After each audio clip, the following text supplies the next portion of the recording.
हिमाचल प्रदेश में उपचुनावों की घोषणा हो चुकी है। 30 तारीख को मतदान होना है।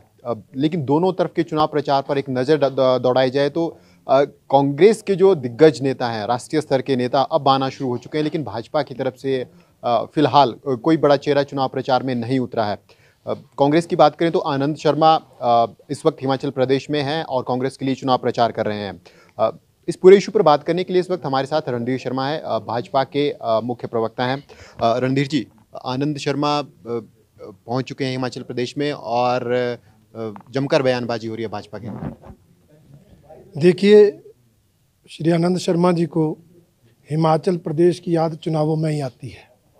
वो यहाँ से तीसरी बार राज्यसभा के सांसद चुने गए हैं, केंद्र में मंत्री भी रहे हैं। वो ये बताएं कि हिमाचल के लिए उन्होंने क्या किया, क्या कोई उपलब्धि उनकी हिमाचल के लिए है, वो बताकर वो वोट मांगे तब तो फ़ायदा है।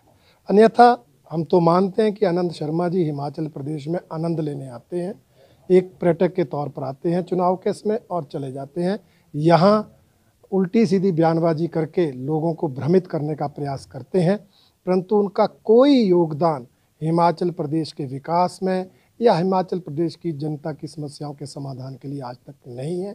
यहाँ तक कि उन्होंने कोरोना महामारी के दौरान जब छोटे से लेकर बड़े आदमी तक ने योगदान दिया अपना, उस महामारी के दौरान लोगों को राहत पहुंचाने का, लोगों की सहायता करने का, उस समय भी आनंद शर्मा ने योगदान तो क्या देना था, वो कोरोना पीड़ित लोगों का हाल तक नहीं पूछ पाए। ऐसे नेता का हिमाचल की जनता में आकर वोट मांगने का कोई औचित्य नहीं है। इसलिए मुझे लगता है कि आनंद शर्मा जी आज एक हिमाचल की जनता में मजाक बनकर रह गए। इसके अलावा अगर भाजपा की तरफ से देखें चुनाव प्रचार में गुटबाजी नजर आ रही है। बहुत से नेता नाराज हैं, कोई अपने विधानसभा क्षेत्र में, अपने क्षेत्रों में चुनाव न करके दूसरे क्षेत्रों में जा रहे हैं। क्या लग रहा है इन पूरी परिस्थितियों को देखते हुए कहाँ इस चुनावी समीकरण में भाजपा इस वक्त खड़ी है? देखिए, भारतीय जनता पार्टी एकजुट है। हमारे प्रदेश के सभी नेता इस चुनाव प्रचार अभियान में डटे हुए हैं। थोड़ी बहुत नाराजगी टिकट आवंटन के बाद कुछ स्तर पर रहती है, उसका भी समाधान किया है।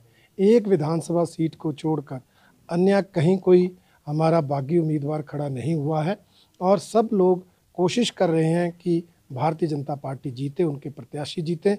और जहां तक भारतीय जनता पार्टी का सवाल है, कांग्रेस के मुकाबले हम एकजुट हैं। कांग्रेस पार्टी तो यहाँ एक नहीं अनेक गुटों में विभाजित है। उनका तो समझ नहीं आता कौन सा नेता कहाँ पर क्या बयान देता है।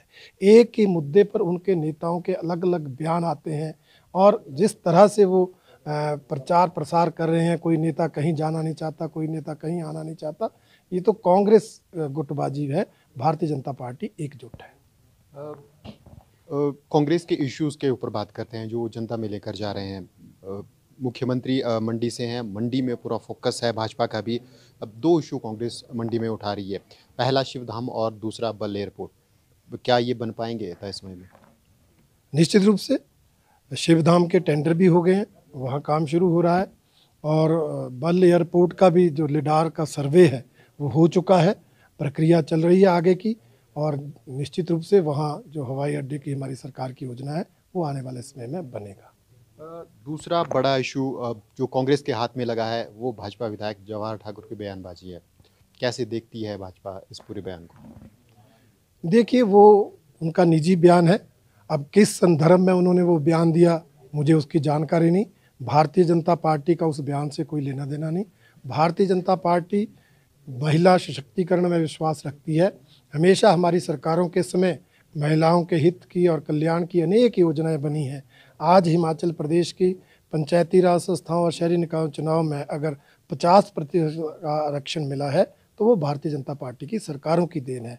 इसके अलावा भी महिलाओं के उत्थान के लिए अनेक योजनाएं हमने समय समय पर चलाई हैं।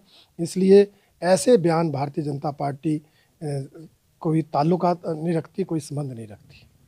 एक और इशू जो कांग्रेस लगभग हर अपनी चुनावी सभा में उठा रही है, बेरोजगारी और महंगाई। कैसे जनता को कन्विंस कर पाएंगे इन दोनों इशू पे? देखिए, बेरोजगारी एक स्थायी समस्या है। निश्चित रूप से कोरोना महामारी का भी उस पर असर पड़ा है और मैं ये मानता हूँ कि बेरोजगारी कोई इन्हीं 4 सालों में बढ़ी ऐसा नहीं है।